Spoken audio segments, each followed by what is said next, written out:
내가 이미 얻었다 함도 아니요 온전히 이루었다 함도 아니라 오직 내가 그리스도 예수께 잡힌 바 된 그것을 잡으려고 달려가노라. 형제들아, 나는 아직 내가 잡은 줄로 여기지 아니하고 오직 한 일, 즉 뒤에 있는 것은 잊어버리고 앞에 있는 것을 잡으려고 표대를 향하여 그리스도 예수 안에서 하나님이 위에서 부르신 부름의 상을 위하여 달려가노라. 아멘. 어느 잡지사에서 앙케이트 설문조사하기 위해서 길거리 가는 사람들에게 자꾸 물었습니다. 요즘 어떻게 지내십니까? 그랬더니 제일 많이 나온 대답이 그럭저럭 살아갑니다. 그 다음에 나온 말이 정신없이 살아갑니다. 그런데 많은 사람들이 죽지 못해서 살아갑니다. 그렇게 말하는 사람도 있었습니다. 여러분, 요즘 어떻게 사십니까? 물어볼 때 뭐라고 대답하시겠습니까? 사실 오늘 현대인들은 무엇을 위해서 살아가고 있는지 모르고 살 때가 많습니다. 왜 살아야 하는지 묻지도 못하고 살 때가 많습니다. 마치 다람쥐 쳇바퀴에 정신없이 달리는 것처럼 목적도 방향도 없이 정신없이 분주하게 바쁘게 살아갑니다. 마치 더듬이를 잘린 개미가 방향을 알지 못해서 길을 헤매는 것처럼 길을 잃은 채 방황할 때가 많다고 하는 겁니다. 한마디로 말하면 인생의 목적을 잃어버리고 살아가고 있다고 하는 겁니다. 과연 이대로 사는 것이 올바른 건지요? 정말로 우리가 이렇게 살아도 되는 것입니까? 사도 바울은 오늘 본문의 말씀 가운데 이렇게 말씀하는데 한번 읽어볼까요? 빌립보서 3장 14절 말씀 한번 읽어보겠습니다. 시작. 표대를 향하여 그리스도 예수 안에서 하나님 위에서 부르신 부름의 상을 위하여 달려가노라.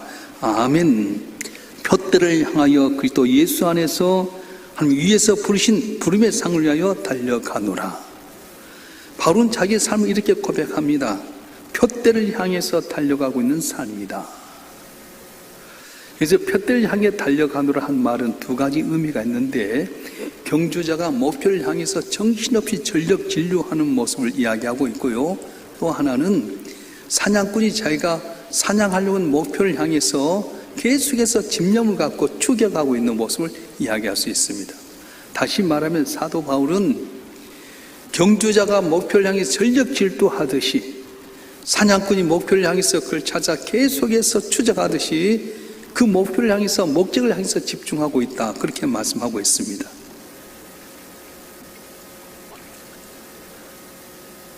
바울만 그렇게 산 것 아닙니다. 성경에 나온 모든 위대한 인물들이 이렇게 살았습니다. 베드로는 갈릴리 바다에서 고기를 잡는 어부였습니다. 하루하루 물고기 잡아 사는 삶인데 세상 말로 하면 그럭저럭 살아가는 사람이었습니다. 그런데 예수님 만난 다음에 인생의 방향이 달라졌습니다. 사람을 낚는 어부의 삶을 살아갑니다. 인생의 목적이 나만 하루하루 물고기 잡아 먹고 사는 삶이 아니라 사람을 낚는 어부가 되라고 하는 말씀을 따라서 주의 복음을 전하는 위대한 방향으로 나가는 하나님의 사람이 됐다고 하는 겁니다. 모세는 젊은 시절 꿈을 다 접어버리고 나이 80세 평범하게 살아갔습니다. 하루하루 살아가면서 내가 이제 언제 죽을지 모르는 그런 과정 속에 살아가는데, 호렙산에서 여호와 하나님 만난 다음에 인생의 방향이 달라졌습니다. 내 백성을 구원해라, 내 백성을 출애굽해라 하는 말씀에 따라서 거기에 온전히 전력 집구했습니다. 마찬가지로 우리 그리스도인도 우리 삶의 방향이 세상 삶과 다른 겁니다. 예수 믿기 전에는 세상의 목적을 주었지만 예수 믿고 내 삶이 변화된 다음에 방향이 달라졌습니다. 어떻게요? 주 안에서 표대를 찾았기 때문에 그렇습니다. 이 땅의 삶이 아니라 바로 하나님이 주신 영원한 상급을 향해서 목표를 정하고 나가기 때문에 그것을 위해 전력 질주하는 것이 바로 그리스도이라고 하는 겁니다. 한 번 전에 TV에서 그런 내용이 나왔어요. 애들이 어떻게 가는가 추적을 해봤는데, 유치원에 다니는 애가 이제 유치원 나와서 5분 거리밖에 안 되는 집인데 나오자마자 바로 옆에 있는 가게에 가서 이것저것 구경합니다. 그리고 바로 앞에 있는 시장통에 들어가니까 약을 팔고 있는 아저씨가 온숭이를 데리고 있는데 온숭이가 재능 부리는 걸 보고 있어요. 그렇게 하다가 또 이렇게 가다 보니까 동네에서 자기 또래 애들이 귀엽게 노는 거, 재밌게 노는 거 넋을 놓고 있다가 집에 오는 시간이 1시간이었어요. 5분이면 올 수 있는데 한눈 팝니다.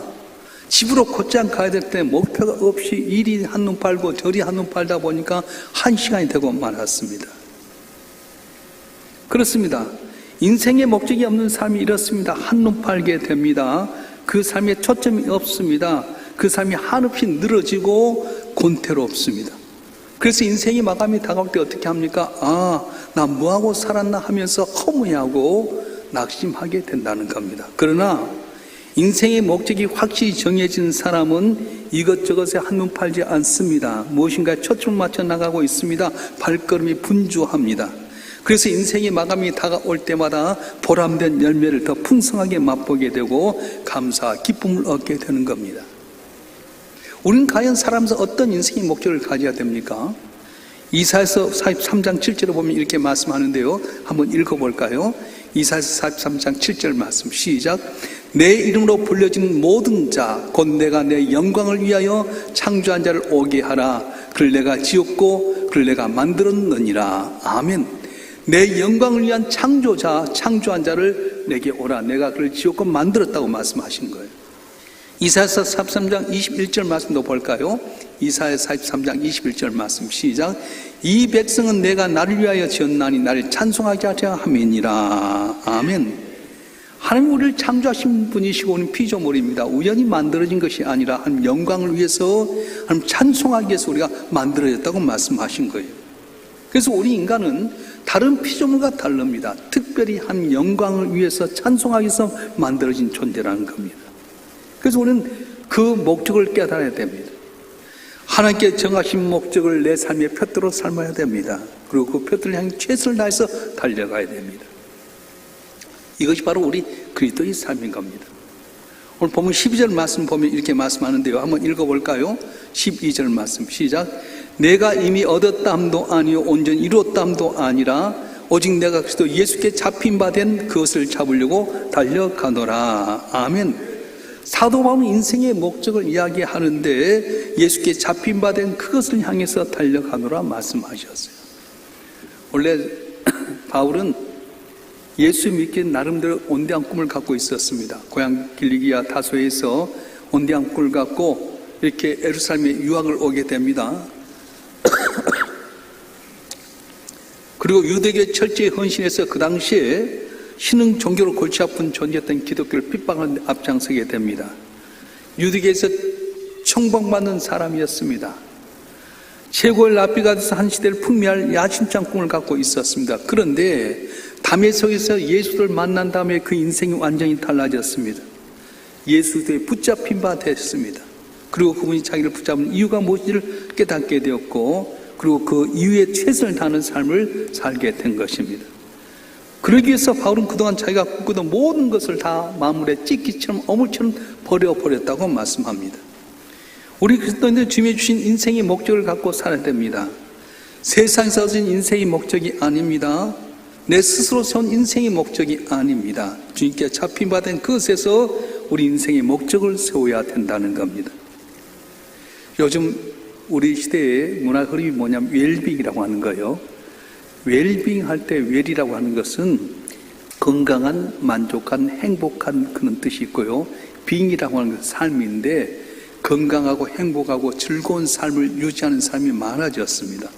이 흐름에 편승한 사람을 웰빙족이라고 하는데, 이 웰빙족은 뭘 추구하냐면 건강한 삶을 추구하게 됩니다. 그래서 육체적인 건강은 물론이고 정신적이고 또한 사회적인 건강이 조화 균형을 이루기 위해 살아가는데, 이분들 어떻게 하느냐? 건강에서 유기농 채소와 유기농 곡식을 갖고 식사를 만들어 먹습니다. 헬스나 요가를 하게 되고요, 스파 마사지나 또한 아로마 테라피를 받습니다. 문화 행사를 즐기고 레포츠나 자기만의 여행을 즐기게 됩니다. 시간 나는 대로 자기의 건강을 위해서 최선의 봉사를 하게 됩니다.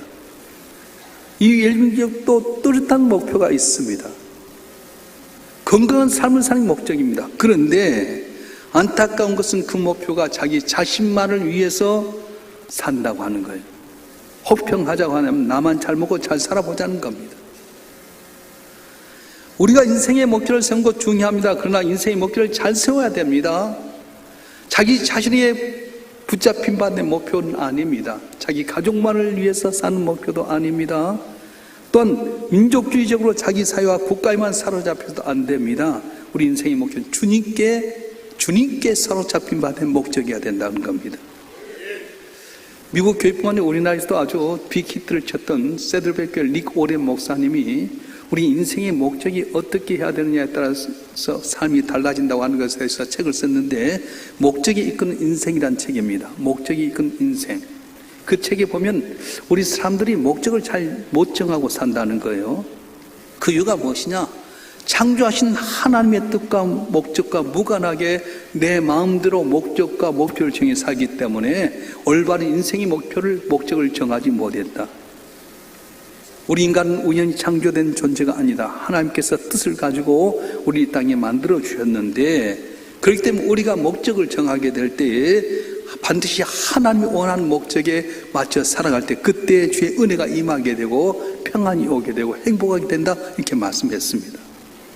여러분, 어떤 인생의 목적을 갖고 살아갑니까? 그 목적이 주님께 붙잡힌 바 된 거라는 거예요. 내 자신에 붙잡힌 것도 아니고 내 가족에 붙잡힌 것도 아니고 민족주의적으로 내 나라만 잘 되기 위한 목적이 아니라 주님이 원하신 뜻, 주님의 붙잡힌 바 된 목적을 갖고 살아야 된다. 그럴 때 평강이 있다고 말씀하는 거예요. 할렐루야. 오늘 본문 13절 말씀 한번 읽어볼까요? 빌립보서 3장 13절 말씀 읽겠습니다. 시작. 형제들아, 나는 아직 내가 잡은 줄로 여기지 아니하고 오직 한 일, 즉 뒤에 있는 것은 잊어버리고 앞에 있는 걸 잡으려고. 아멘. 사도 바울은 자신이 어떻게 인생의 목표를 향해 달려가고 있는지를 보여주고 있는데, 주님께 잡힌 바 된 것을 향해서 어떻게 최선의 경주를 해야 되는지 자세를 보여주고 있습니다. 첫째는 아직 잡은 줄로 여기지 아니했다, 그렇게 이야기했어요. 빌립보서라고 하는 것은 사도 바울 로마 감옥에 있을 때였어요. 나이가 65세 전후입니다. 죽음을 바로 앞에 두고 있는 사도 바울이 뒤안길을 돌이켜볼 때, 나 같은 것을 통해서 너무 많은 1차, 2차, 3차 전도연령에서 많은 교를 세우고 나 때문에 많은 사람이 구원받았구나, 자족할 수 있지 않습니까? 그런데 나는 아직 잡은 줄로 여기지 아니했다, 그렇게 고백한 거예요. 왜요? 옆을 돌아보니 아직도 예수 믿는 사람이 수두룩 많은 겁니다.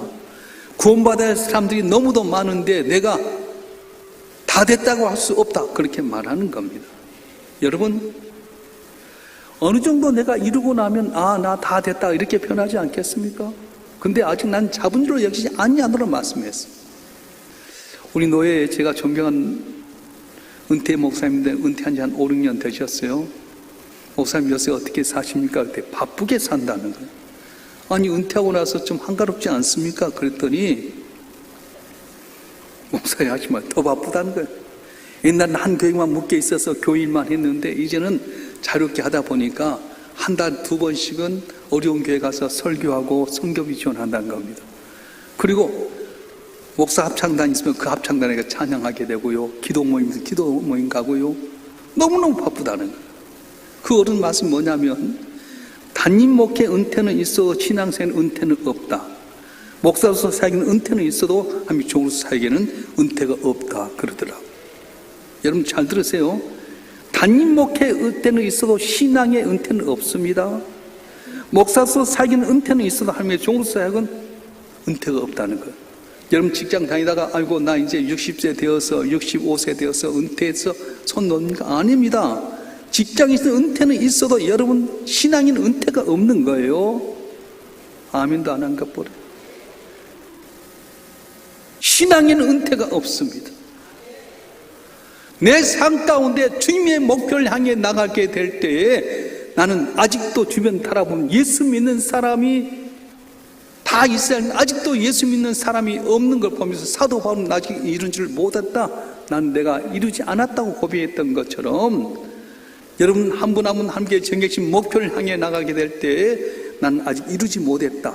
그래, 나는 은퇴는 육적이면 육대로 했지만 이 땅에 살 때 신앙의 은퇴는 없다고 생각하면서 저 앞에 열심을 갖고 전력 질주할 때에 사명 감당으로 주께 알지 못한 놀라운 은혜와 복을 주실 줄로 믿습니다. 할렐루야. 오늘 두 번째 사도가 뭐라고 고백하냐면 뒤에 있는 것은 잊어버린다 그렇게 이야기하는 거예요. 바울은 지금까지 지내왔던 자기의 사역에 대해서의 업적을 다 잊어버린다고 합니다. 왜 그렇습니까? 내가 이뤄놓은 것이 혹시라도 내가 자만할까 발목 잡을까 봐서 두려워한다 그렇게 말씀하는 거예요. 이만하면 됐다고 나가지 못할까 봐서 두려워했기 때문에 그렇습니다. 발달 심리학에 보게 되면 크게 발달 단계를 세 개로 보게 됩니다. 청년 때까지는 미래를 바라보며 사는 시기입니다.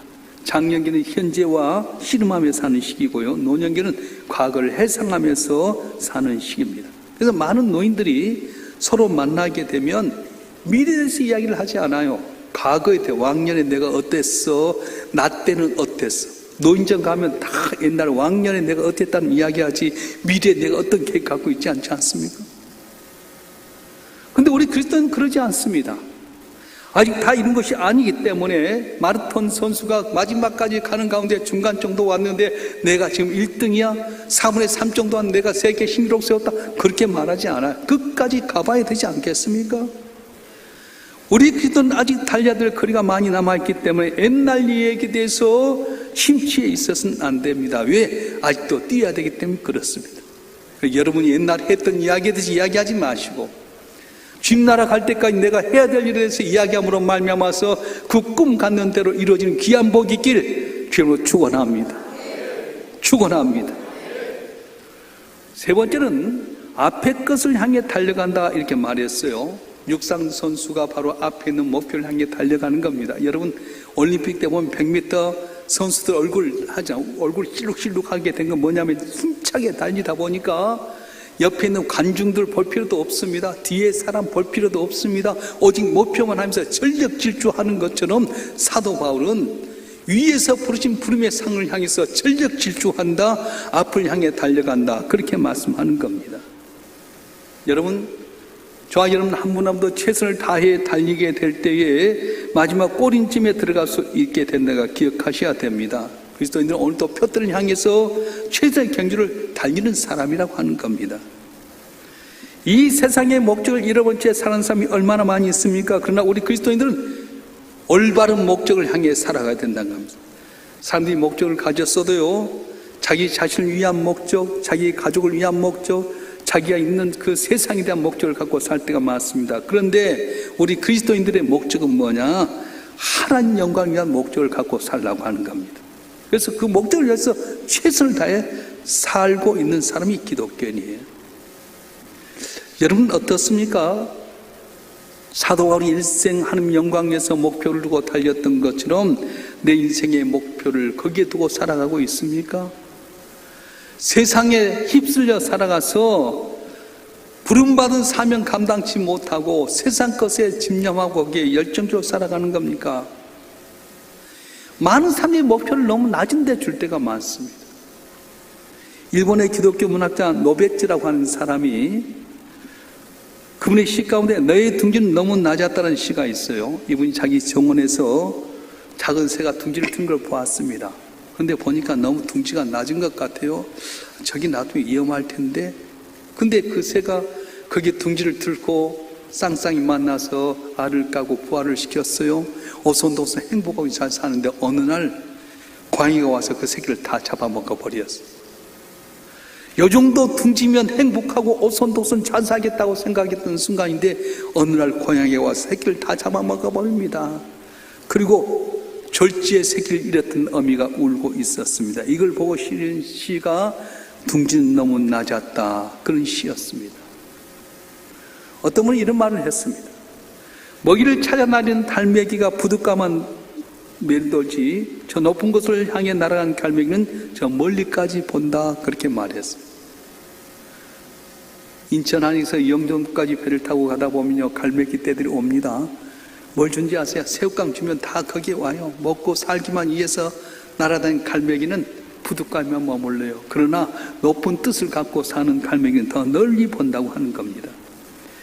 많은 사람이 높은 곳에 꿈을 가지지 않고 낮은 곳에 꿈을 가지기 때문에 세상에 살면서 높은 자리 찾겠다고 치열한 싸움과 이권 투쟁하고 권세 자랑하고 명예 얻으려고 치산 행동하면서 중상모략을 얼마나 많이 하는지 모릅니다. 그러나 높은 차원의 세계를 바라본 삶은 거기에 연연하지 않습니다. 우리 기독교인들은 이 땅에 살면서 더 많은 물질, 더 높은 권력, 더 평안한 삶을 위해 사는 것이 아니라 예수 그리스도 하나님께 우리를 부르신 그 부름에 상향해 나가기 때문에 치열한 곤모술수, 어떤 정쟁, 거기에 빠지지 않는다고 하는 거예요.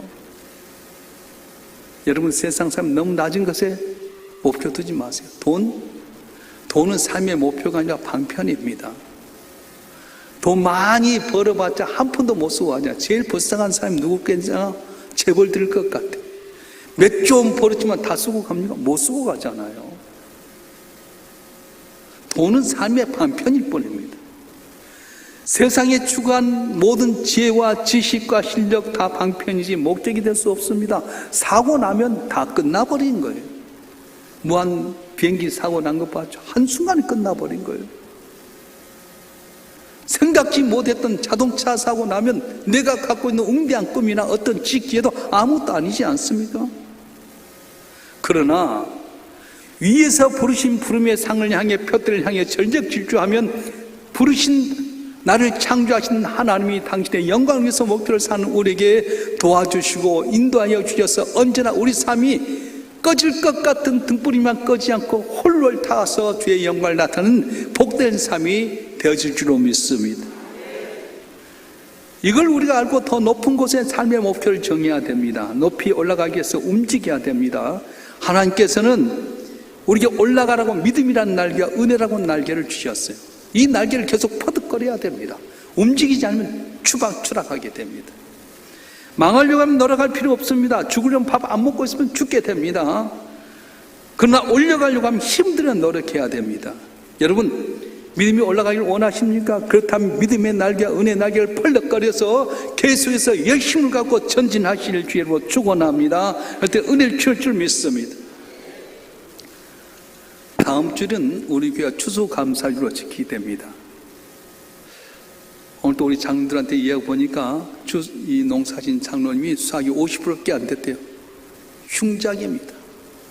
경제가 너무 어렵습니다. 식당마다 텅텅 비어있고 가게들마다 다 빠져서 야, 이 나라 어렵다고 생각합니다. 근데 딴 것만 바라보면 그래요.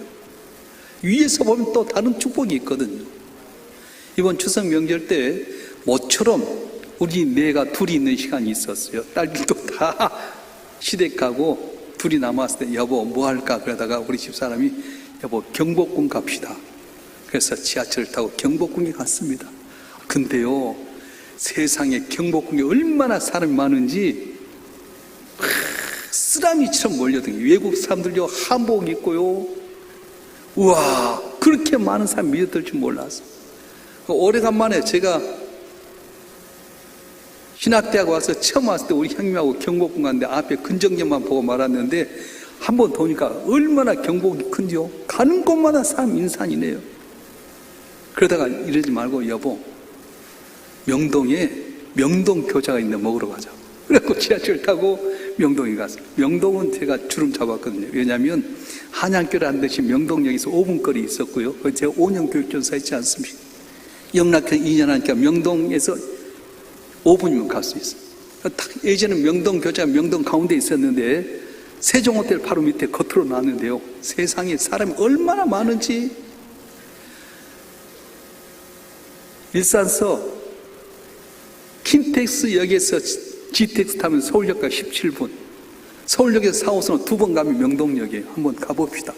명동교자 갔는데요, 세상에 사람이 얼마나 많은지. 벌써 들어가기 전에 주문하고 들어가야 돼. 그래서 우리 딸한테 오라고 그랬어. 강남인 딸아 와라, 명동인 거 와라 그랬고 손자한테 데려갔는데 명동에 한번 가보자. 1년 전만 해도 명동이 텅텅 비었잖아요. 근데 세상에 명동이 갔더니 쓸려가는 거야. 아니 방향을 정할 수도 없어. 그냥 밀려가듯이 가는 거예요. 그런데 거기가 슈퍼마켓이 있잖아요. 슈퍼마켓에 가면 제일 인기 있는 제품이 뭐냐면 바나나 우유. 딱 슈퍼마켓 제일 앞에 바나나 우유가 산더미처럼 쌓여있습니다. 우리도 바나나 우유 딱 있는데 역시 바나나야. 맛도 있지만 양이 엄청나게 많잖아요. 또 하나는 컵라면. 중국 사람, 베트남 사람, 캄보디아 사람 와갖고 그 요만한 통을 딱 놨던 거기 앉아서 탁 라면 먹고 있고요. 불경기라 했는데 어떻게 사람이 이렇게 많습니까? 그리고 땅의 끝만 바라보니까 맨날 우리나라가 흉작이 안 된다고 생각해서 높이 보니까 K-POP 때문에 우리나라에 밀려든 사람이 얼마나 많은지 몰라요. 그래요. 땅의 끝 바라보면 안 된다고 생각하면 높이서 바라보면 복이 있습니다. 여러분, 우리가 주신 축복이 얼마나 많습니까? 우리나라가 얼마나 대단합니까? 우리가 여기 살아서 우리가 복 받는 줄 모르지. 나가보세요. 얼마나 대한민국에 왔다면, 옛날에는 2002년 월드컵하고 나가면은 어디서 왔냐? 사우스코리아, 대한민국 그랬잖아요. 근데 지금 그렇지 않아. 나가면 대한민국에 왔다면 오, 웰컴 웰컴 웰컴. 너무 좋아하잖아. 제가 잘 아는 목사님이 사모님도 목회를 하기 때문에 두 분이 떠나지 못해요. 근데 제가 그저께 전화를 했거든요. 목사님, 왜 이렇게 보기 힘드냐고 그랬더니 이번 명절 때 베트남을 갔대. 아니, 그 베트남을 어떻게 가게 되냐. 모처럼 같이 시간 내 부인이 사모님께서 부인 목사님께서 베트남까지 했는데 베트남에 갔는데요. 돈도 비싸고 사람이 베트남 같아. 다 한국 사람만 있더래. 여러분, 없는 것만 보니까 없는 것 같이 실제로 전체 보면 얼마나 잘 사는지 몰라요. 건강도요. 우리나라 최고잖아요. 어저께 보니까 건강보험에서 이야기가 나왔는데 다 외국에서 우리나라 와서 보험하고 가는 거예요. 체류한 지 보험하고 20일도 안 돼서 다 따라버려요. 뭐 그들이 쓴 돈이 뭐 몇 억씩 쓴다고 그러지 않아요? 미국에 있는 우리 아는 목사님도 항시 여기 한국에 1년에 한 번씩 와. 왜냐하면 아프면 온대. 거기 병원에 하면 몇 천만 원씩 되는데 여기 오면 건강보험이 갖고 단 몇십만 원이면 다 끝난다는 거예요. 이야, 나는 이 위에 운정에 있는 한의원 갔는데 65세 이상은 4천 원이면 받아. 근데 65세 이하는 2만 원씩 내더라고. 노인들 살기 좋고요. 젊은 사람들 얼마나 살기 좋은지 몰라요.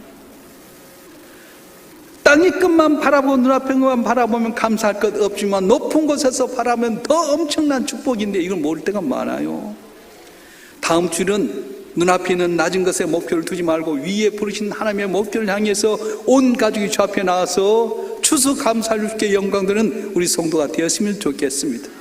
제가 교회 설교할 때 6월 이스라엘 백은 적어도 3번은 온 가족이 주 앞에 나와서 정성을 다해 감사해라. 뭘로? 출애굽했던 6월절을 너가기에 감사해라. 첫 곡기를 얻은 맥주절을 향해 감사해라. 추수해서 장막이는 장막절, 이 추수감사를 감사해라. 그러면 내가 너에게 복을 주라 말씀해 주셨어요. 낮게 닦게끔만 목표를 정해 살면 다 힘들 수밖에 없지만 나를 창조하신 하나님 나를 영화롭게 하기 위해서 너를 창조했다는 말씀을 붙들고 나오게 되면 뭘로 영광을 돌리겠어요? 이렇게 영광을 돌려서 모든 조건을 주께서 허락하시리로 믿습니다. 우리 인생의 목표를 어디에 정했습니까? 주의 부름받아 표들을 향해 전진했던 사도 바울처럼 위의 것 바라보고 전진함으로 말미암아 승리하고 형통하는 여러분 되길 주님으로 축원합니다. 축원합니다. 기도하겠습니다.